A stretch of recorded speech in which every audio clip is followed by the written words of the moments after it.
Dan semuanya mari kita menyembah Tuhan. Roh Kudus, mari kiranya Engkau datanglah, jamahlah setiap kami, lawatlah setiap kami.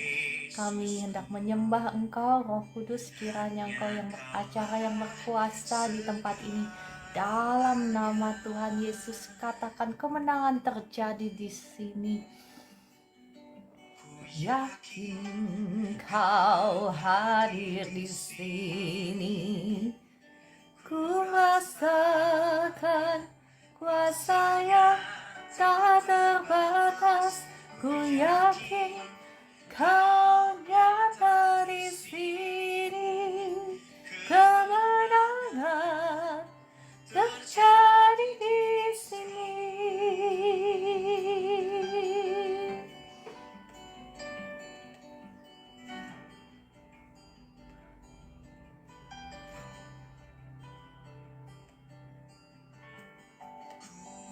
Menyembah dalam kudus hadirat-Mu, hampiri kata kasih karunia-Mu Bapa.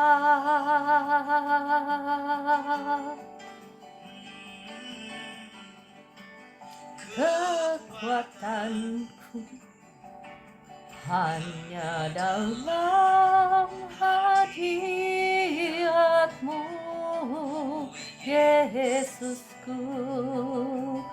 Hanya Kaulah segalanya.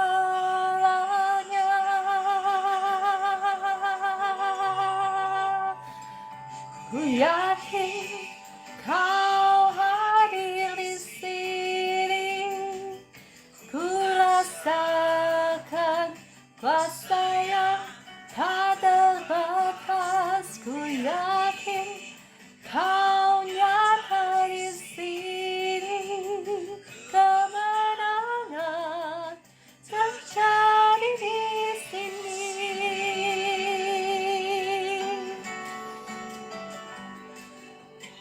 Terima kasih Tuhan,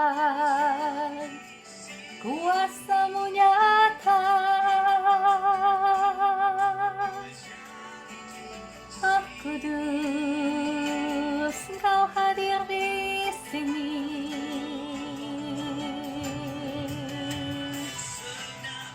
Aku memuji-Mu, sungguh besar Kau Yesusku. Segenap hatiku menyembah-Mu. Kau besar, Kau besar. Segenap jiwaku memuji-Mu. Sungguh besar Kau Yesusku. Segenap hatiku menyembah-Mu. Kau besar, Kau besar, Kau besar, Kau besar.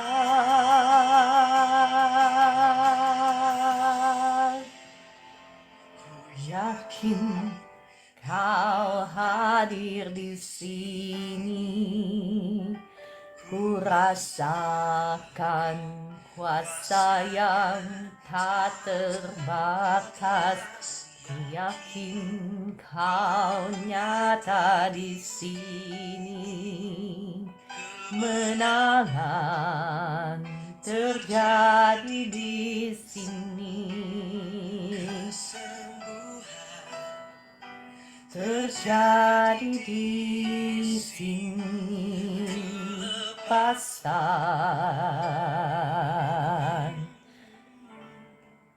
terjadi di sini.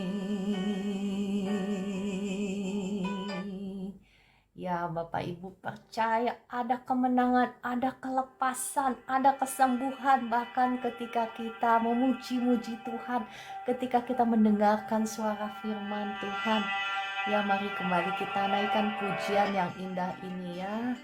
Kemenangan terjadi di sini.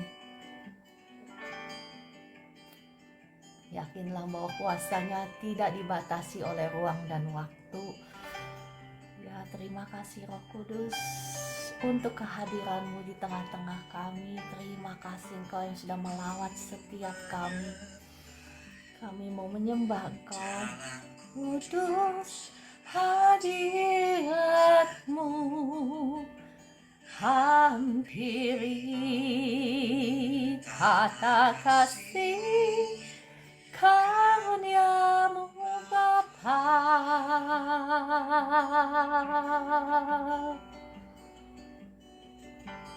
Kekuatanku hanya dalam hadiratmu, Yesusku. Hanya Kaulah segalanya.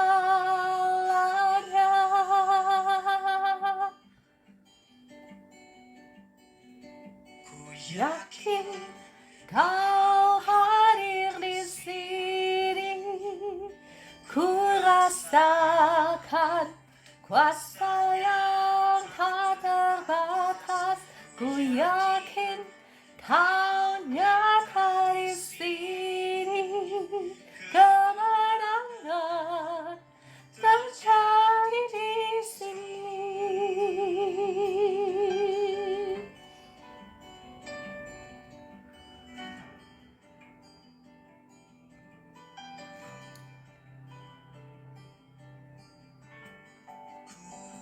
Menyembah dalam kudus hadiratmu, hampiri kata kasih karuniamu Bapa.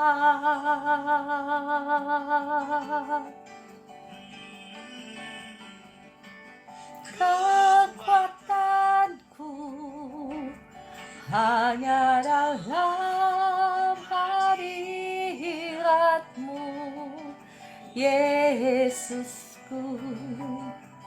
Hanya Kaulah segalanya.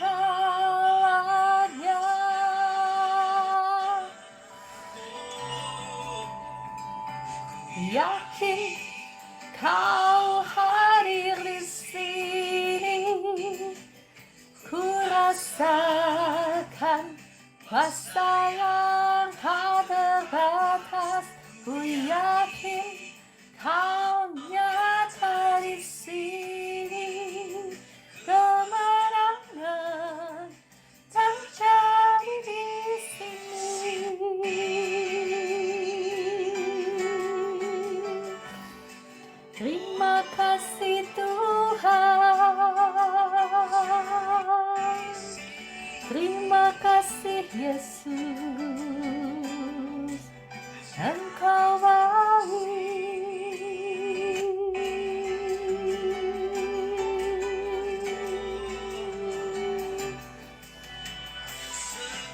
Jiwaku memujimu. Sungguh besar Kau Yesusku. Segenap hatiku menyembahmu. Kau besar, Kau besar.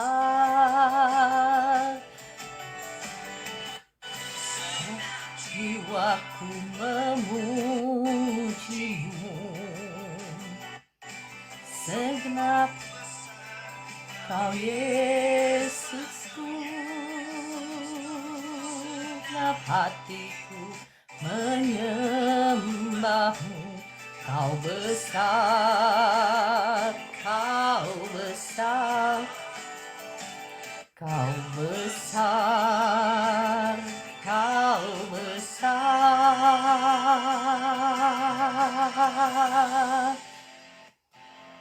Ku yakin Kau hadir di sini.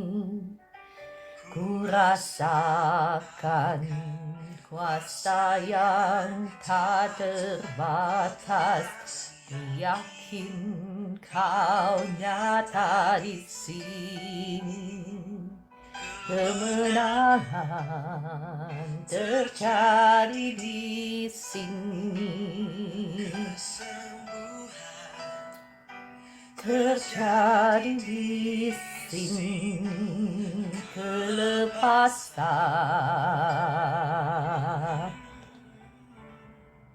terjadi di sini.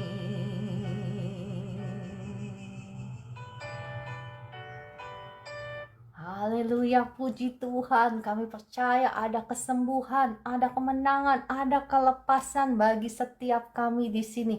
Terima kasih Bapa di surga, terima kasih Tuhan Yesus, terima kasih Roh Kudus untuk pagi hari yang baru ini yang Kau sudah berikan bagi setiap kami.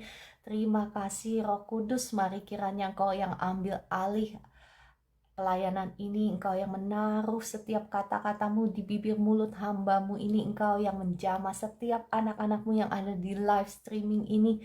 Dibukakan mata hati kami sehingga kami boleh mengerti kebenaran firman Tuhan. Dalam nama Tuhan Yesus, amin, amin, amin. Shalom Bapak Ibu yang dikasih Tuhan. Mohon maaf ya tadi tip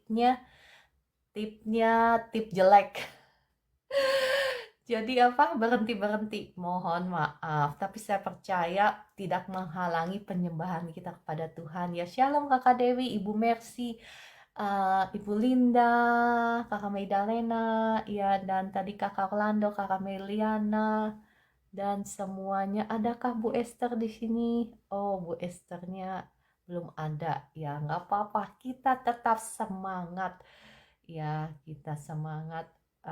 Kita sama-sama mau belajar pintu gerbang apa saja yang kita bisa buka kepada setan iblis untuk berkuasa ya, sebelum kita melangkah lebih lanjut kepada peperangan rohani ya. Saya kepengen kita semua paham bahwa ada pintu-pintu yang kita tidak sadari kita buka, dan itu bisa ya mengundang roh-roh jahat untuk mencuri, membunuh, membinasakan kehidupan kita. Nah Bapak Ibu, sebelum kita masuk ke dalam firman, saya minta tolong Bapak Ibu untuk bisa bantu saya ketuk-ketuk layar ya, ketuk-ketuk layar dan share.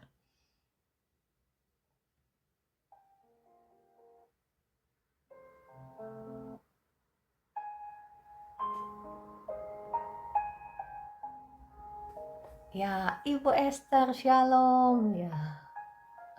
Saya undang naik ya. Nemenin di atas. Ada lagi yang mau nemenin di atas, saya undang juga. Ya, nggak mesti saya, nggak mesti cuman saya dan Bu Esther. Bapak Ibu yang mau naik ke atas boleh. Oke, satu hal yang saya mau bahas ya, yakni hal apa saja yang kita bisa buka kepada roh jahat, yakni ketakutan alias kekhawatiran, alias kecemasan. Halo Ibu Eli ya, Kak Vivi dan semuanya, Sunday semuanya. Ya, seringkali kita tidak pernah berpikir bahwa kekhawatiran, kecemasan atau ketakutan itu adalah pintu gerbang ya bagi roh jahat untuk masuk, untuk berkuasa, bahkan untuk membinasakan kehidupan kita.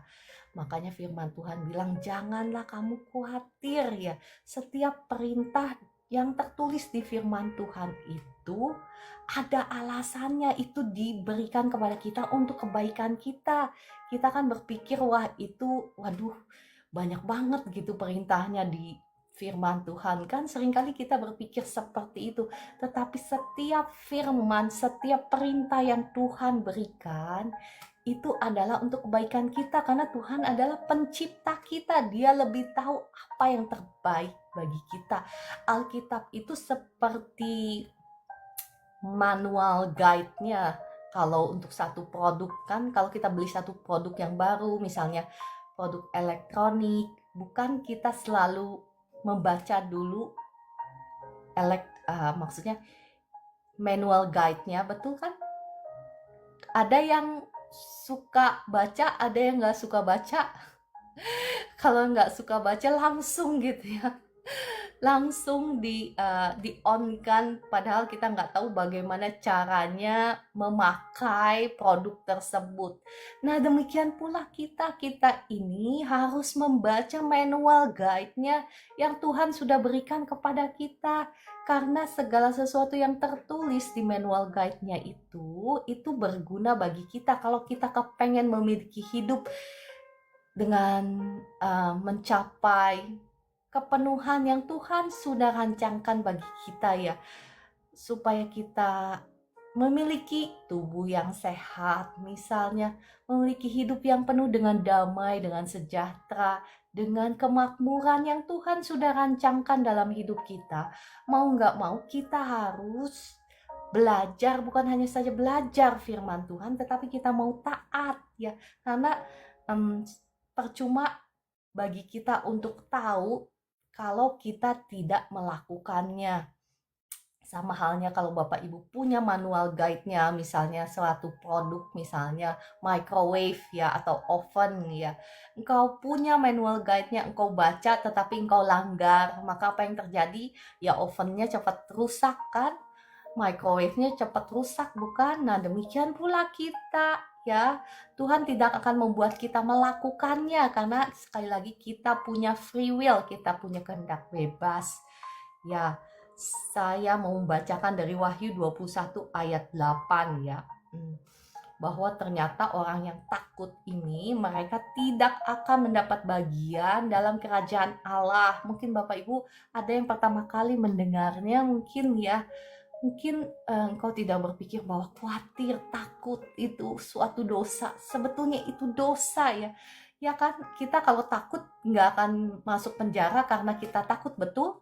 Betul ya, kata orang dunia ya nggak apa-apa, namanya juga cuma takut doang. Tetapi ternyata ya, takut itu menunjukkan bahwa kita tidak punya iman.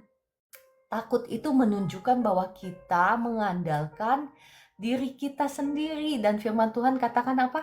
Terkutuklah orang yang mengandalkan dirinya sendiri. Ya, saya bacakan Wahyu 21 ayat 8.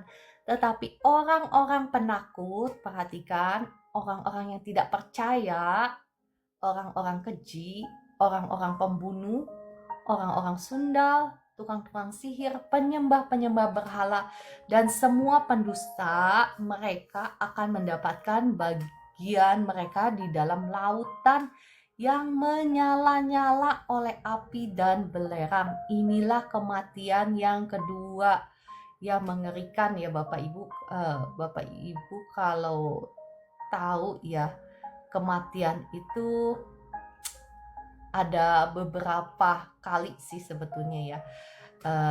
Ketika orang mati itu, kalau yang orang fasik itu nggak langsung ke neraka, mereka pergi ke yang namanya Hades, atau dalam terjemahan bahasa Alkitabnya yang biasa dikatakan alam maut ya. Nah, mereka pergi ke sini, di sini itu kematian pertama ya, tetapi kematian kedua itu setelah penghakiman. Jadi setelah penghakiman mereka akan dilemparkan ke lautan api yang menyala-nyala. Ya, cuman karena apa? Perhatikan, cuman karena takut. Ya. Jadi kalau Alkitab itu biasanya menuliskan itu dari daftar yang paling berat dulu misalnya ya. Yang paling berat ini dikatakan apa? Orang-orang penakut, malah urutannya pertama dituliskan di Alkitab. Kedua apa? Orang yang tidak percaya. Kenapa? Karena orang yang penakut, orang yang tidak percaya itu nggak ada harapan lagi. Kalau orang yang keji, misalnya orang pembunuh ya, kita yang masih diikat oleh dosa, kalau kita berbalik kepada Tuhan, kita sungguh-sungguh menyesal, kita sungguh-sungguh minta ampun, maka akan selalu ada anugerah Tuhan bagi kita ya. Mohon maaf sekali lagi, ini tidak menghakimi, ini adalah firman Tuhan. Saya hanya mengajak Bapak Ibu untuk sama-sama kita melihat kebenaran firman Tuhan. supaya kita ngerti ya, supaya kita jangan sampai ya mengalami akibat yang sangat fatal, yakni kita pikir bahwa kita ini adalah anak Tuhan, kita pikir kita ini udah selamat. Ya, seringkali saya menemukan banyak orang yang masih berdebat ya dalam hal ini. Tapi saya percaya Bapak Ibu yang setiap hari ikut live saya pasti sudah paham mengenai keselamatan ya, pasti sudah paham. Tapi nanti kalau Tuhan izinkan saya akan membahas lagi ya, khusus topiknya mengenai keselamatan. Tapi sekarang saya sedang membahas pintu gerbang apa saja yang bisa kita buka kepada si iblis untuk mencuri, membunuh, dan membinasakan. Ya, yang pertama yang saya bahas sekarang adalah ketakutan. Kita melihat bagaimana Ayub, orang yang sangat saleh, dikatakan orang yang paling saleh pada zamannya ya. Tetapi kenapa Ayub bisa diizinkan untuk dibinasakan ya? Dibinasakan itu ya dirampok kekayaannya ya, dan dibinasakan secara kesehatan ya, kesehatannya dia sakit. Kenapa Bapak Ibu?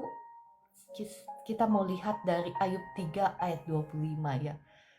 Karena dia buka pintu kepada iblis. Ya, kita tahu bahwa di balik itu ada perjanjian, bukan perjanjian ya, ada pembicaraan, ada argumen antara iblis dan Tuhan ya. Tetapi dalam hal ini juga Ayub memang punya celah ya. Kalau kita nggak punya celah, kalau kita udah sempurna, maka si iblis nggak mungkin bisa masuk ke dalam hidup kita untuk mencuri dari kita ya, mencuri kesehatan, mencuri berkat kita.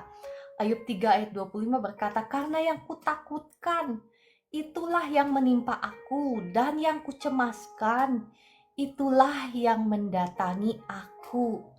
Perhatikan Bapak Ibu, sebetulnya ya, takut dan iman itu berlawanan. Ya, firman Tuhan katakan tanpa iman tidak ada seorang pun yang dapat berkenan kepada Allah ya. Jadi kalau kita nggak punya iman, ya kita nggak mungkin berkenan kepada Allah. Kita nggak mungkin bisa masuk ke kerajaannya yang kekal. Kalau kita nggak punya iman, kalau kita takut. Jadi sebetulnya si iblis itu cara kerjanya ya, supaya kita tahu semua, menebarkan ketakutan dulu di pikiran kita. Ya, kalau kita give in itu, kalau kita surrender itu bahasa Indonesianya, kalau kita nurut ya dengan perasaan takut itu, kita pupuk perasaan takut itu ya, dipupuk, dipupuk lagi, maka apa yang terjadi? Maka ketakutan itu makin besar ya kan. Segala sesuatu yang kita kasih makan, maka itu kan makin besar, makin tumbuh. Betul ya. Kalau kau kasih makan kepada ketakutanmu ya makin dibayang-bayang rasa kekhawatiranmu, ketakutanmu, maka apa yang terjadi? Mereka akan berkuasa. Bahkan Bapak Ibu perhatikan kenapa bangsa Israel nggak bisa masuk, nggak bisa merebut tanah perjanjian pada pertama kali. Masih ingat kan pertama kali Tuhan menyuruh Musa untuk menyuruh pengintai ke tanah perjanjian, dan mereka nggak bisa masuk. Karena apa? Karena takut. Kenapa Tuhan benci sekali dengan ketakutan? Ya karena takut ini yang menghalangi kita untuk mendapatkan janji-janji Tuhan. Ya sama halnya seperti bangsa Israel, bagaimana mereka tidak bisa mendapatkan janji Tuhan. Bukan hanya itu, generasi itu ya semua mati di padang gurun, bukan? Mereka harus berkeliling 40 tahun hanya untuk apa? Hanya untuk membunuh mereka yang takut. Ini kita melihat betapa seriusnya rasa takut. Jadi Bapak Ibu ya, engkau jangan anggap remeh berpikir bahwa rasa takut, kekhawatiran, wah ini bukan dosa. Ini adalah ya lumrah lah, namanya juga manusia, betul? Betul. Enggak ya, jangan seperti itu. Kita bisa takut, tetapi jangan kasih makan tuh rasa takut itu. Lawan rasa takut itu ya. Saya mau kasih kesaksian satu apostle isi di Afrika, untuk membuktikan poin saya ini ya. Apostle isi pernah dalam satu mimpi dia dibawa ke alam maut. Alam maut itu dalam bahasa Inggrisnya Hades ya. Bahasa Inggris atau bahasa asli saya lupa ya. Hades namanya. Jadi dia pernah dibawa ke situ. Jadi sekali lagi alam maut ya. Kalau bahasa Indonesia itu namanya alam maut. Kalau bahasa aslinya Hades ya. Kalau nggak salah bahasa Inggris bahasa aslinya Hades ya. Jadi ini tempat penyiksaan sementara bagi orang-orang yang mati di luar Kristus atau orang-orang fasik ya, atau orang-orang fasik saya bilang ya. Karena di Hades juga banyak orang yang ngaku Kristen, bahkan banyak hamba Tuhan yang masuk ke situ. Nah, Bapak Ibu yang masih bingung bahwa orang Kristen pasti diselamatkan atau enggak, ya engkau harus tahu ini ya. Nah, jadi tempat penantian sementara sebelum penghakiman. Nah, kalau orang yang percaya Tuhan Yesus sama halnya seperti penjahat yang disalibkan ya di sebelah kanannya Tuhan Yesus, maka apa yang Tuhan Yesus katakan, hari ini juga engkau akan ada bersama-sama dengan aku di Firdaus. Jadi kalau orang yang di dalam Kristus, yang hidup dalam kebenaran, ya mereka meninggal, mereka nggak langsung, maksudnya sambil menantikan penghakiman terakhir ya, penghakiman terakhir, maka apa ya yang kemana mereka pergi? Mereka pergi ke Firdaus. Tetapi kalau orang fasik, orang yang tidak mengenal Tuhan, maka apa? Mereka akan pergi ke alam maut ini. Nah, alam maut ini sarangnya iblis. Makanya nanti saya akan jelaskan bagaimana Tuhan Yesus ngomong sama Petrus, masih ingat bahwa Petrus sebetulnya kan Simon bin Yunus. Namamu sekarang Petrus. Petrus itu artinya apa? Rok, batu ya, batu kecil. Dan di atas batu karang ini aku akan membangun gerejaku, dan pintu gerbang alam maut tidak akan berkuasa. Nah, itu yang dikatakan itu alam maut yang ini ya, alam maut Hades ini. Nah, jadi ini tempat sarangnya iblis, tempat orang-orang jahat, orang-orang fasik disiksa. Nah, jadi apostle isi ini mimpi satu hari diizinkan Tuhan untuk mimpi, dan entah bagaimana dia masuk ke Hades ini. Jadi di Hades ini dia melihat ya banyak orang disiksa oleh iblis ya, disiksa oleh iblis, termasuk hamba-hamba Tuhan ya. Hamba-hamba Tuhan ada di situ juga, dia heran ya. Dan bagaimana si iblis itu menyiksa hamba-hamba Tuhan itu sambil ngomong, engkau selama di dunia gimana-gimana, padahal engkau melayani aku untuk uang misalnya ya. Itu di situ dia melihat semuanya, orang-orang yang seharusnya seharusnya masuk surga, tetapi ada di situ juga. Dan dia juga melihat ya orang-orang yang berdosa juga ada di situ, dan dia juga sambil ketakutan, dia bingung, dia dalam mimpinya itu dia bingung kenapa dia ada di situ. Tapi dia melihat si iblis itu yang sedang menyiksa-nyiksa orang-orang, jiwa-jiwa orang di situ ya. Dia melihat si isi ini, tetapi dia si iblis itu tidak bisa melakukan apa-apa kepada si apostle isi ini. Nah, kemudian di belakang dia tiba-tiba ada satu makhluk ya teman-temannya iblis lah ya, datang Dan begitu melihat si apostle isi itu, dia berkata, "This one fears of height." Maksudnya apa? Anak ini takut dengan ketinggian, sambil langsung matanya berbinar si roh jahat ini ya. Begitu orang tersebut, bukan orang, begitu si iblis itu ngomong seperti itu, dia mengambil satu alat tinggi ya, kayak tongkat tetapi dalamnya ada api gitu. Dia mau memasukkan si apostle isi itu masuk ke dalam tongkat itu. Ya, sampai di situ dia entah bagaimana dia teriak nama Yesus ya. Dan tiba-tiba dia bangun dari tidurnya sampai basah semuanya, sampai harus disiramin air oleh suaminya. Maksudnya saya cerita pengalamannya apostle isi ini, mimpinya itu kenapa? Ini membuktikan bahwa ketika kita punya celahnya apa? Dia sebetulnya cuma celahnya takut ya, takut ketinggian. Celahnya cuma takut doang Bapak Ibu, tetapi itu yang membukakan pintu bagi si iblis bisa menyakiti dia. Ini hanyalah ya mimpi ini memang kenyataan apostle isi itu memang bukan karangan ya. Apostle isi memang ada orangnya di Afrika dan dia yang menyaksikan sendiri mimpinya itu. Tetapi saya menjelaskan panjang lebar ini hanya untuk membuktikan satu poin, yakni ketika kita takut, sebetulnya kita membuka pintu gerbang kehidupan kita lebar-lebar bagi si iblis untuk mencuri, membunuh, membinasakan. Jadi kenapa Tuhan berkata di Wahyu 21 ayat 8, orang-orang penakut, orang-orang tidak percaya ya, mereka akan mendapat bagian dalam lautan yang menyala-nyala oleh api dan belerang. Karena ini adalah hukumnya Allah ya.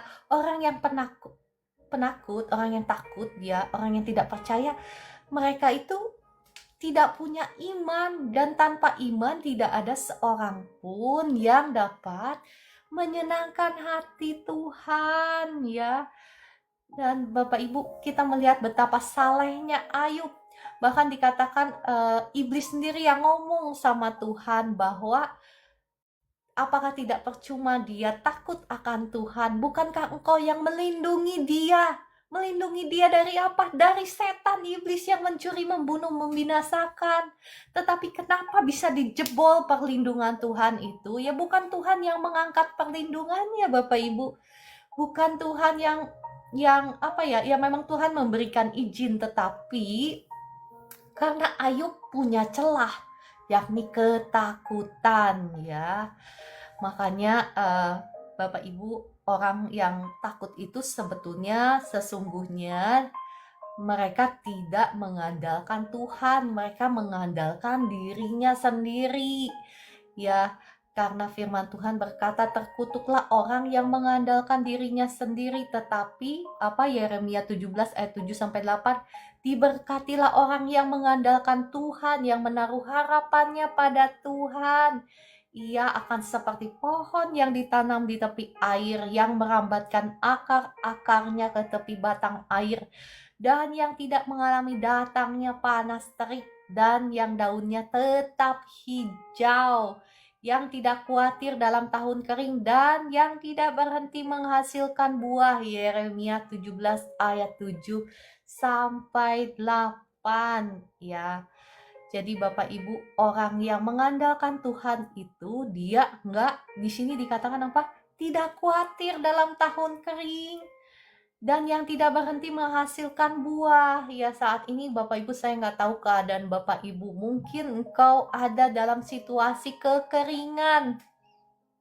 Tetapi orang yang mengandalkan Tuhan itu nggak khawatir, ya mungkin takut, ya kayak saya kasih contoh deh, ya saya kasih contoh ya. Saya pernah share, tetapi saya mau kasih contoh supaya Bapak Ibu paham apa yang saya maksudkan. Masa sih nggak boleh takut? Kan kita namanya manusia, kan selalu ada kekhawatiran, ketakutan. Iya betul, tetapi yang seperti tadi saya ngomong, jangan diberi makan ya. Rasa takutmu itu, rasa khawatirmu itu jangan diberi makan, tetapi harus dilawan. Nah, kayak saya contohnya waktu dulu Tuhan gembleng saya, Tuhan suruh saya ngasih si ini, ngasih si itu gitu ya. Padahal saya nggak ada duit, padahal duit saya pas-pasan. Khawatir, iyalah, saya masih manusia, darah dan daging. Khawatir, iya. Takut, iya. Tapi apa yang saya lakukan? Apakah saya menyerah kepada rasa takut saya? Enggak. Apa yang saya lakukan? Saya taat sama firman Tuhan. Taat sama firman Tuhan ya. Saya kasih. Ya, tapi kalau engkau taat sama rasa takutmu, maka apa yang terjadi? Engkau tidak akan pernah melihat janji Tuhan, sama halnya dengan bangsa Israel yang diperbesar ketakutannya. Bagaimana cara mereka memperbesar ketakutan mereka? Mereka sendiri berkata-kata. Nah, makanya perhatikan apa yang kau katakan ya. Mereka membesarkan ketakutan mereka dengan kata-kata mereka. Mereka berkata apa? Penduduk yang menghuni tanah Kanaan ini adalah raksasa-raksasa. Ya, dan kita ini seperti belalang di mata mereka. Yang ngomong begitu siapa? Mereka mungkin sudah mulai dalam pikiran mereka berpikir, dan kemudian mereka mengatakannya. Nah, itu caranya bagaimana engkau membesar-besarkan ketakutanmu ya. Yang engkau takut ya nggak apa-apa, normal, namanya juga manusia. Kayak saya takut, khawatir, tetapi jangan perkatakan kekhawatiranmu, jangan perkatakan ketakutanmu, jangan dibesar-besarkan ketakutanmu dan kekhawatiranmu itu, tetapi besar-besarkan Allah kita. Puji dia ya, besar-besarkan Allah kita, lebih besar daripada masalahmu, lebih besar daripada tantanganmu. Ya, kita mau sama-sama belajar ya. Karena kalau kita nggak ngerti, ini memang hal kecil, tetapi akibatnya besar sekali kalau kita nggak paham. Nah, yang kedua ya, saya harap cukup waktunya, yakni kesedihan. Mungkin Bapak Ibu baru dengar, kesedihan bisa ngundang roh jahat. Iya, ya. Buktinya ini ya, sampai saya harus struggle itu, berjuang bertahun-tahun ya, bahkan puluhan tahun hanya untuk ngusir roh depresi. Bagaimana depresi itu bisa masuk dalam hidup seseorang? Ya, mulanya ada masalah ya, cuman kita itu memupuki masalah itu, membesar-besarkan kesedihan kita, kesusahan kita. Ada yang di sini, ada yang begitu di sini? Bapak Ibu di sini ada yang begitu? Caranya gimana kita membesar-besarkan kesedihan kita? Caranya seperti ini, mengasihani diri sendiri. Aduh, kasihan banget ya, nggak ada yang peduli sama saya. Aduh, kasihan banget ya, saya hidupnya susah sekali. Misal ya, ada yang begitu? Ya jangan, engkau sedang mengundang roh depresi masuk dalam hidupmu. Mungkin kenyataannya seperti itu, tetapi jangan dipupuki itu ya. Saya bilang ya, jangan mengasihani diri sendiri. Kalau mau kalau mau berbelas kasihanlah sama orang lain. Jangan kasihani dirimu sendiri. Ya, ya puji Tuhan, saya itu ya masuk ke dalam keluarga yang nggak peduli, tapi ya puji Tuhan itu menggembleng saya supaya saya nggak terlalu mengasihani diri sendiri gitu. Ya jangan seperti itu, jangan diperkatakan kesusahanmu, kesedihanmu. Misalnya nggak ada, misalnya ya hidup itu susah banget kok, misalnya orang lain seperti ini kok saya begini. Jangan diperkatakan ya. Ketika engkau memperkatakannya, engkau sedang setuju dengan iblis, Engkau sedang setuju dengan rancangan setan dan iblis. Dan apa yang terjadi, setan dan iblislah yang akan berkuasa dalam hidupmu. Itu yang akan memperlambat pertolongan Tuhan. Itu yang akan memperlambat mukjizat Tuhan digenapi dalam hidupmu. Itu yang akan memperlambat janji Tuhan dimanifestasikan dalam hidupmu. Mulai saat ini berhentilah. Ya kan, banyak dari kita nggak paham kan hal ini, bahwa ketika kita berlarut-larut dalam kesedihan kita, dalam kesusahan kita, ya bukan berarti nggak boleh nangis. Ini yang ngomong juga sering nangis ya, bukan berarti nggak boleh nangis, tetapi ya jangan dipikirkan berulang-ulang, dipikirkan ya, diperkatakan. Ketika engkau memikirkan, ketika engkau memperkatakan kesedihanmu, kesusahanmu, engkau sedang memupuk itu. Bahkan kau sedang setuju dengan rancangan setan dan iblis dalam hidupmu. Ya, dan itu yang akan menarik engkau makin jauh, makin jatuh ke dalam ya, ke dalam rancangan iblis ya. Mulai hari ini minta pertolongan Roh Kudus. Ya, minta ampun sama Tuhan, minta pertolongan Roh Kudus untuk keluar ya dari semuanya itu. Karena Bapak Ibu, perhatikan kalau saya mendoakan orang sakit ya, kadang Roh Kudus itu ngasih tahu, nih ibu ini bisa sakit ini ya, bisa sakit tangan misalnya. Karena dia buka pintunya asal-muasalnya dari sini. Tiap malam dia nangis sendirian di ranjangnya. Nah, yang ngasih tahu itu siapa? Roh Kudus kan? Bapak Ibu yang tiap hari ikut live streaming saya, yang melihat bagaimana saya berdoa, doa kesembuhan gitu. Kadang kan saya suka ngomong, misalnya seperti itu kan. Nah, kenapa saya bisa tahu? Ya Roh Kudus yang ngasih tahu bahwa dia buka pintu. Ya buka pintu karena kesedihan itu. Dia memupuk rasa sedihnya, rasa susahnya. Ya itu yang bikin sakit. Ya Bapak Ibu, makanya didoakan sembuh. Udah gitu berapa hari? Nggak usah butuh berapa hari. Mungkin besoknya balik lagi. Sakit lagi. Ya selama engkau masih membuka pintu, ya gimana ya? Ya makanya orang Kristen itu kita harus melek rohani, kita harus paham hal-hal seperti ini supaya kita bisa dibebaskan dari belenggu setan dan iblis. Ya setan dan iblis kan bisa membelenggu kita lewat apa? Sakit, penyakit, lewat kegagalan, lewat ekonomi ya.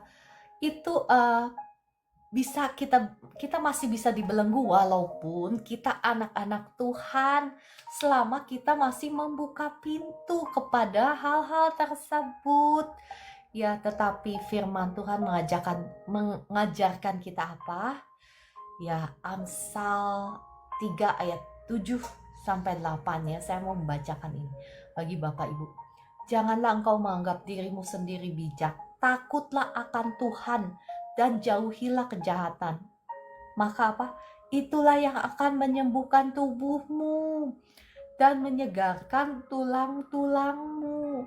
Ya kalau kita takut akan Tuhan, maka kita itu apa ya? Nggak khawatir, nggak cemas ya. Orang-orang yang di luar Tuhan atau orang-orang yang mungkin sudah ada di dalam Tuhan tapi tidak melakukan kebenaran, maka apa yang masih dihantui oleh kekhawatiran, ketakutan, itulah yang akan membuka pintu juga untuk sakit penyakit dalam tubuhmu, yang mengundang roh-roh jahat untuk masuk dalam hidupmu. Bahkan di sini dikatakan apa? Yang menyegarkan tulang-tulangmu. Ya, Amsal 17 ayat 22 membuktikan poin saya ini ya, bahwa ada orang yang karena susah, sedih, maka dia sakit, tulang-tulangnya itu sakit ya. Amsal 17 ayat 22 mengatakan, hati yang gembira adalah obat yang manjur, tetapi semangat yang patah mengeringkan tulang. Bukankah begitu ketika harapan kita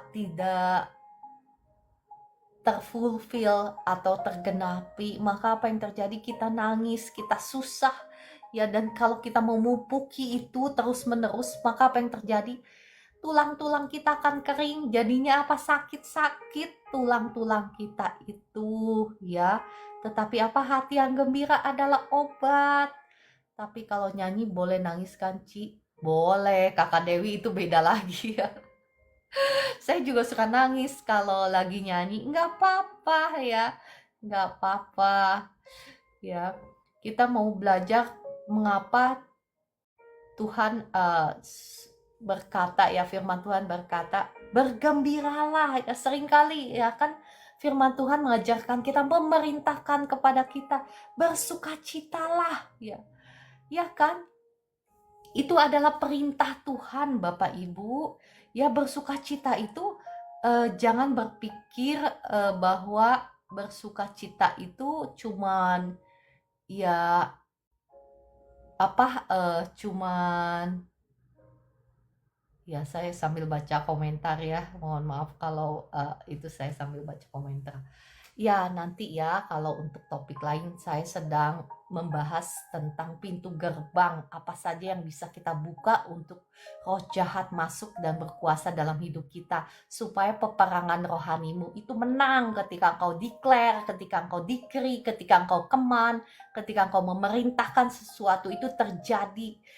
Bagaimana caranya? Ya, kita harus benar-benar menjaga pintu gerbang kehidupan kita. Filipi 4 ayat 4 ya, saya mengajak Bapak Ibu melihat ini. Bersukacita itu adalah perintah ya. Kalau engkau tidak melakukan perintah Tuhan, maka apa? Akan ada konsekuensinya. Ya, jangan hanya taunya kita sudah diselamatkan, tidak butuh lagi perbuatan baik. Jangan cuma taunya itu. Kalau cuma taunya itu, engkau akan end up in hell ya. Mohon maaf ya, kata-kata saya keras ya, tetapi itu adalah kebenaran firman Tuhan. Kalau cuma itu yang engkau tahu, bahwa kita sudah diselamatkan dan nggak butuh lagi perbuatan baik kita, ya engkau akan binasa, bukan hanya di dunia tetapi di kekekalan nanti. Mungkin kalau Bapak Ibu, ya mohon maaf kalau kata-kata saya itu keras sekali, tetapi karena saya mengasihi Bapak Ibu dan karena Tuhan juga mengasihi Bapak Ibu semua ya. Tuhan gak mau Bapak Ibu itu dibohongin oleh ya, iblis itu pinter sekali twist the truth. Twist itu membelokkan kebenaran ya. Filipi 4 ayat 4 berkata, bersukacitalah senantiasa dalam Tuhan. Sekali lagi kukatakan, bersukacitalah. Ini adalah perintah, bahkan pakai tanda seru kan. Bapak Ibu kalau lihat di Filipi 4 ayat 4 itu ada tanda serunya dan 2 kali diulang. Ya, firman Tuhan itu, semua perintah firman Tuhan itu untuk kebaikan kita. Ya, bukan untuk bisa-bisaannya Tuhan, bukan. Ya, saya mau ngajak Bapak Ibu melihat juga dari Mazmur 5. Mazmur 5 ayat 12 sampai 13. Ini adalah ciri-ciri orang yang berlindung kepada Tuhan. Ciri-ciri orang yang bersandar kepada Tuhan, ciri-ciri orang benar ya. Mereka bersukacita. Kenapa? Bukan bersukacita karena dia tahu bahwa wah, penghasilan saya banyak, wah, saya tenang-tenang aja, saya tidak akan kekurangan misal. Bukan bersukacita karena mengandalkan diri sendiri, tetapi yang dimaksud di firman Tuhan ini adalah bersukacita, bersorak-sorai karena apa? Karena dia mengandalkan Tuhan. Pengharapannya dia taruh kepada Tuhan, bukan kepada dunia ini atau kepada dirinya sendiri. Mazmur 5 ayat 12 sampai 13 saya bacakan. Tetapi semua orang yang berlindung padamu akan bersukacita. Mereka akan bersorak-sorai selama-lamanya, karena engkau menaungi mereka. Dan karena engkau akan bersukaria orang-orang yang mengasihi namamu, nama Tuhan. Perhatikan, sebab engkaulah yang memberkati orang benar ya Tuhan. Engkau memagari dia dengan anugerah-Mu seperti perisai. Ya, Bapak Ibu jangan bingung-bingung lagi. Ini itu maksudnya orang benar yang sudah dibenarkan oleh Tuhan atau orang benar yang melakukan perbuatan benar. Jangan gak usah bingung-bingung lagi ya. Otomatis kalau orang benar yang sudah dibenarkan Tuhan, yang betul-betul benar, maka apa? Otomatis orang benar adalah mereka akan melakukan perbuatan kebenaran. Gak mungkin mereka cuma hanya ngaku saya sudah dibenarkan oleh Tuhan, tapi perbuatannya jauh daripada kebenaran. Itu namanya membohongi diri sendiri. Kita jangan mau membohongi diri sendiri. Kenapa? Karena akibatnya kita sendiri yang nanggung. Ya Tuhan gak nanggung akibatnya. Tuhan mengasihi kita, oleh sebab itu dia memberitahukan kepada kita. Tetapi pilihan kita untuk mau dengar-dengaran dan taat kepada firman-Nya atau taat kepada diri kita sendiri adalah pilihan kita. Nanti kapan-kapan kalau Tuhan izinkan ya, kalau tepat, saya akan membagikan ciri-ciri orang benar sama orang fasik. Ya, firman Tuhan banyak sekali mengajarkan kepada kita orang benar itu seperti apa sih, orang fasik itu seperti apa, akibatnya seperti apa. Ya, jangan hanya berpikir wah itu perjanjian lama, sekarang kita hidup di perjanjian baru. Iya betul, kita hidup di perjanjian baru, tetapi perjanjian lama adalah bayangan dari perjanjian baru, Bapak Ibu. Oke, saya rasa cukup ya. Saya sebetulnya mau membahas satu lagi sih tentang mata dan telinga ya. Iya, tapi sudah pukul 7.52 dan sekarang banyak yang mau ibadah ke gereja masing-masing. Jadi saya rasa saya tutup di sini. Mari kita berdoa. Roh Kudus, terima kasih Engkau yang sudah mengajarkan setiap kami, Engkau yang sudah berbicara, Engkau yang sudah membuka mata hati kami untuk boleh mengerti firman-Mu. Mari Roh Kudus, mampukan kami untuk menjadi pelaku-pelaku firman-Mu. Tolong setiap kami untuk tidak berlarut-larut dengan ketakutan kami, dengan kekhawatiran kami, dengan kecemasan kami, dengan kesedihan ataupun kesusahan kami. Tetapi tolonglah setiap kami untuk menaruh pengharapan kami, untuk percaya kepada janji dan kebenaran firman-Mu, untuk taat kepada firman-Mu, untuk membesarkan Engkau daripada membesarkan kekhawatiran kami ataupun kecemasan kami ataupun ketakutan kami, untuk membesar-besarkan janji-Mu daripada membesar-besarkan kesusahan kami. Terima kasih Roh Kudus, karena Engkau baik, Engkau sungguh baik, Engkau teramat baik dalam hidup kami. Dalam nama Tuhan Yesus, saat ini saya akan berdoa bagi Bapak Ibu yang sakit. Ya Bapak Ibu boleh taruh tanganmu di dada atau taruh tanganmu di bagian tubuhmu yang sedang sakit. Saya akan berdoa, doa kesembuhan. Roh Kudus, mari kiranya Engkau yang bekerja di tengah-tengah kami. Roh Kudus, datanglah, jamahlah setiap anak-anak-Mu sekarang yang sedang sakit. Datang dan jamahlah Roh Kudus. Kuasa-Mu mengalir sekarang, mengalir menjamah anak-anak-Mu yang sedang sakit sekarang. Darah Yesus sudah mengampuni, menyucikan, menguduskan tubuh, jiwa, rohmu, menghancurkan, mematahkan setiap belenggu kutuk dosa, kutuk sakit penyakit,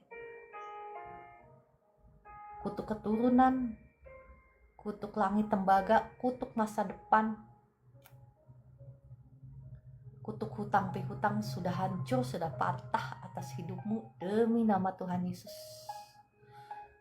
Setiap roh sakit penyakit, roh kutuk, aku ikat, aku usir keluar dalam nama Tuhan Yesus. Ya, kuasa Tuhan sekarang mengalir. Roh Kudus, jamah anak-anak-Mu. Engkau yang mengalami gangguan di matamu sekarang, jadilah engkau bebas. Kuasa Tuhan mengalir, menyembuhkan kedua matamu dalam nama Tuhan Yesus. Puji Tuhan Kakak Estina ya. Amin, amin, amin ya. Ya, engkau yang sedang khawatir, engkau yang sedang cemas, aku usir keluar. Roh kekhawatiran, roh kecemasan, roh ketakutan, roh intimidasi, keluar dalam nama Tuhan Yesus. Kuasa Tuhan mengalir sekarang, membebaskan engkau, menyembuhkan engkau, ya, memulihkan engkau yang sedang sakit di bagian lutut, di bagian kaki. Sekarang kuasa Tuhan mengalir. Saya merasakan kuasa Tuhan sudah menjamah lutut dan kaki. Bapak Ibu yang sakit, siapa yang sudah dijamah Tuhan, boleh tuliskan di komentar ya. Sudah dijamah Tuhan, sekarang sudah sembuh. Sakitnya sekarang sudah hilang dalam nama Tuhan Yesus. Kuasa Tuhan mengalir sekarang. Ya, terima kasih Kakak Estina untuk kesaksiannya. Ya, terima kasih, puji Tuhan ya. Kak Sumarni, ya Kak Estina, puji Tuhan. Michael, ya terima kasih Roh Kudus. Jamah terus, jamah. Kuasa Tuhan mengalir sekarang, terus mengalir. Ya, engkau yang sedang sakit di bagian kepalamu, sekarang kuasa Tuhan mengalir, menjamah kepalamu yang sakit, sekarang jadilah bebas, sembuh, pulih dalam nama Tuhan Yesus. Sakit di kepalamu sembuh sekarang dalam nama Tuhan Yesus. Ya, puji Tuhan Kakak Estina, puji Tuhan ya, Kakak Estina matanya sudah sembuh. Amin, amin, amin ya. Puji Tuhan ya. Saya berdoa juga ya buat Pak Desembinsar.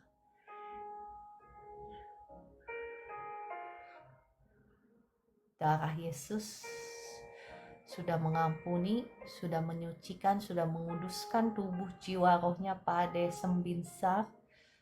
Sudah menghancurkan, mematahkan setiap belenggu kutuk keturunan, kutuk dosa. Sudah hancur, sudah patah. Roh kekhawatiran, roh kecemasan keluar dalam nama Tuhan Yesus. Roh sakit kepala keluar dalam nama Tuhan Yesus. Tekanan darahmu normal, sekarang sakit di kepalamu sembuh. Gula darahmu normal, kolesterolmu normal dalam nama Tuhan Yesus. Terima kasih Roh Kudus untuk jamahanmu atas Pak Desem Binsar. Ya Pak Desem, apa yang dirasakan setelah didoakan? Oke, sebelumnya sebelum melanjutkan doa kesembuhan, saya berdoa untuk berkat ya. Darah Yesus sudah buka tingkap-tingkap langit dan mencurahkan berkat-Nya hingga berkelimpahan atas engkau, atas rumah tanggamu, atas keluargamu, atas pekerjaanmu, atas toko-tokomu, atas usahamu, atas anak cucumu. Diberkati Tuhan berlimpah-limpah dalam nama Tuhan Yesus, sehingga engkau bisa menjadi berkat dimanapun engkau ditempatkan dalam nama Tuhan Yesus. Amin, amin, amin. Ya, puji Tuhan. Ya, saya mengundang Bapak Ibu yang mau memberikan kesaksian jamahan Tuhan, boleh ya. Boleh tulis di komentar, saya akan undang naik ke atas. Pagi juga Ibu Yohana, ya Roh Kudus menjamah Ibu saat ini, membebaskan Ibu, menyembuhkan, memulihkan Ibu. Ya, ada Kak Meliana juga, ya Kakak Ibu Vera, ya Ibu Lili dan semuanya. Ya, saya mengajak Bapak Ibu, mari kita menaikkan satu pujian sambil saya menunggu ya. Ya, puji Tuhan Kakak Dewi, itulah kerinduan hatinya Tuhan, supaya Kak Dewi dekat sama Tuhan, karena gak ada ruginya kalau dekat sama Tuhan itu. Karena segala sesuatu yang baik, pemberian yang sempurna, datangnya dari mana? Dari Bapa kita, ya kan? Harus dekat-dekat sama Tuhan, makanya. Untuk kakak dapur Bang Ebeng, puji Tuhan ya, lututnya sudah gak sakit lagi, puji Tuhan. Kakak dapur Bang Ebeng, boleh dong kasih kesaksiannya ya, naik ke atas. klik tombol tamu Kakak Dapur Bang Ebeng supaya kita bisa kenalan juga ya. Kesaksianmu itu bisa memuliakan nama Tuhan. Saya udah undang ya naik ke atas. Ibu Sumarni juga terima kasih kesaksiannya. Sekarang sudah sembuh, saya undang juga deh naik ke atas. Ibu Sumarni boleh dong kesaksiannya ya, saya undang naik ke atas. Ya kalau diundang naik ke atas itu suka ada suara Tuhan juga ya Bu Esther ya. Bu Esther nih. Boleh Bu Sumarni naik ke atas, saya sudah undang naik ke atas ya. Oh dapur Bang Epeng dulu, oke. Terima kasih Bu Esther untuk kesaksiannya, saya terberkati dengan firman Tuhan ya, puji Tuhan. Puji Tuhan Yesus. Shalom. Shalom. Kakak Dapur. Shalom. Ya, Ibu boleh buka kameranya enggak? Kita bisa kenalan. Dengan Ibu siapa nih?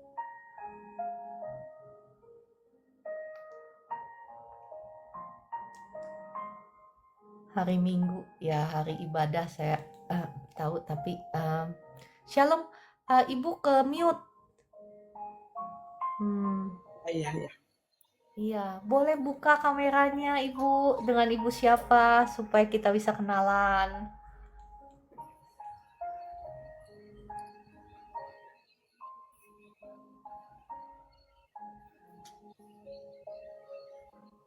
Shalom Bu. Bisa kan? Coba saya undang ya, undang untuk buka kamera. Oh, malah ke mute. Saya coba buka di sini ya. Buka, tolong buka mikrofonnya ke mute, Bu. Harus diklik lagi mikrofonnya sama yang ada gambar kamera. Diklik.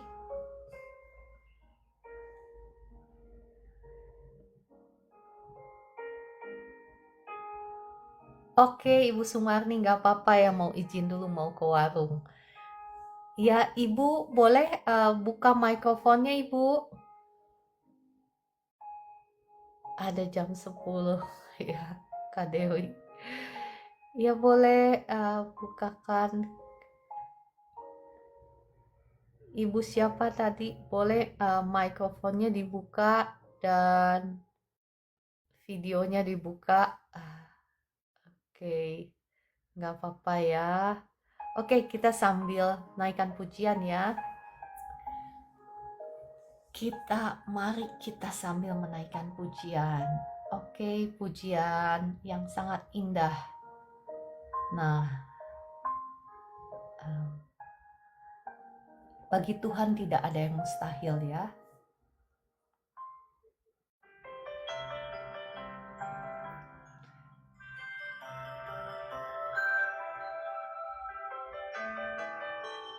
Belum bisa kamera. Ya nggak apa-apa, Ibu. Sambil kita naikkan pujian ini ya.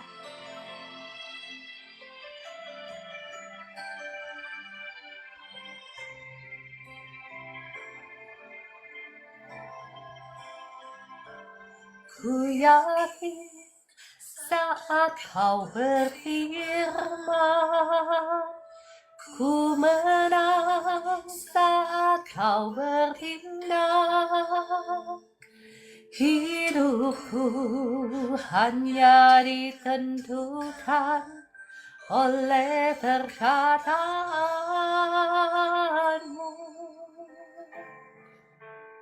Ya, terima kasih Kakak Estina. Terima kasih juga Ibu Eiren ya, Eiren. Ya, Kak Fitri ya. Kau menopang hidupku hanya ditentukan oleh kuasa-Mu.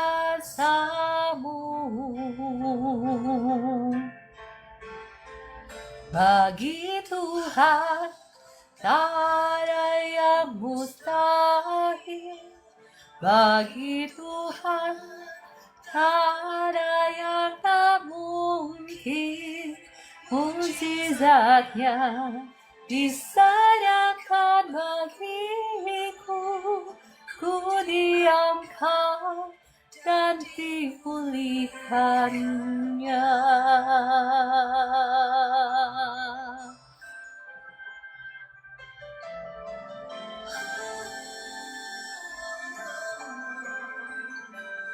Ku yakin saat kau berfirman,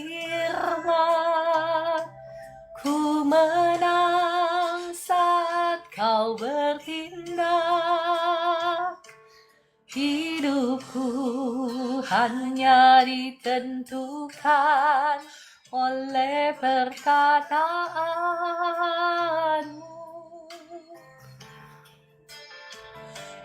Ku aman karena kau menjaga. Ku kuat karena kau menopang. Hidupku hanya ditentukan oleh kuasa-Mu.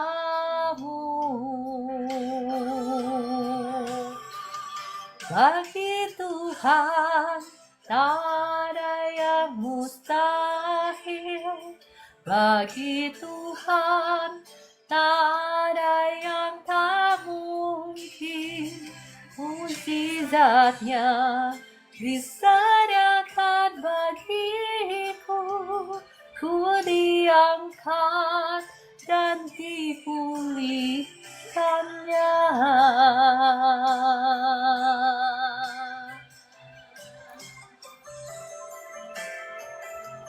Terima kasih Tuhan.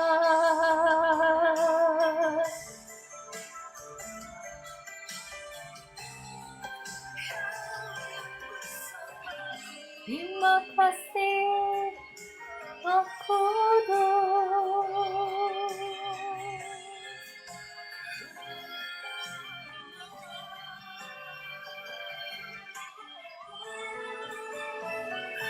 Bagi Tuhan tak yang mustahil. Bagi Tuhan tak ada yang tak mungkin. Mukjizatnya disediakan bagiku. Ku diangkat dan dipulihkannya.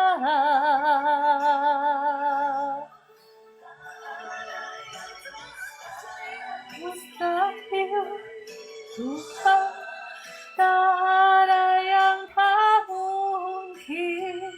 Mukjizatnya disediakan bagiku. Ku diangkat dan dipulihkannya. Dipulihkannya.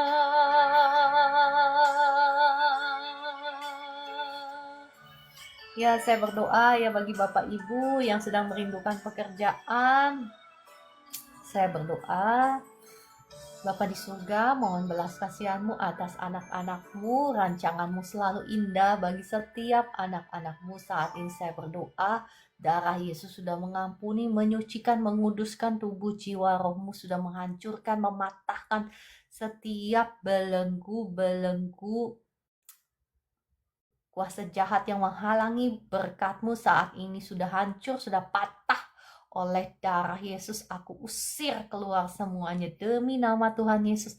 Saya melepaskan berkat bagi engkau. Terbukalah jalan berkat bagimu. Terbuka jalan berkat bagimu dalam nama Tuhan Yesus. Terima kasih Tuhan sudah menyediakan pekerjaan-pekerjaan yang terbaik bagi anak-anak Tuhan, bahkan usaha-usaha yang terbaik sekarang dalam nama Tuhan Yesus. Terima dengan iman ya Bapak Ibu, ketika engkau didoakan itu terima dengan iman, ada kuasa yang mengalir ketika saya berbicara, ketika saya berdoa. Bapak Ibu terima dengan iman ya, puji Tuhan. Oke, saya rasa semuanya sudah sehat, sudah sembuh ya. Puji Tuhan ada sukacita Bapak Ibu. Ya, kita Amin. bersukacita oleh karena Tuhan sekali lagi ya. Dan bersukacita itu adalah perintah Tuhan. Oke, saya rasa sudah cukup ya Bu Esther. Ibu Esther mau beribadah kayaknya ke gereja. Iya, betul. Ya, oke Terima, kalau gitu. terima kasih, Bu Ciara. Bu Saya Esther. sangat bersuka cita pagi hari ini. Amin, puji Tuhan. Terima kasih Kakak Orlando, Ibu Vera, Kakak Dewi, Kakak Miliana, Ibu Linda, Ibu Vera, Ibu Yohana, ya Kakak Pantas, ya Kakak Meliana, Kakak Dewi, Kakak Bella, Kakak Maidalena, semuanya. Terima kasih. Sampai jumpa besok pagi pukul 4 pagi dan selamat beribadah. Ya, shalom semuanya. Ya.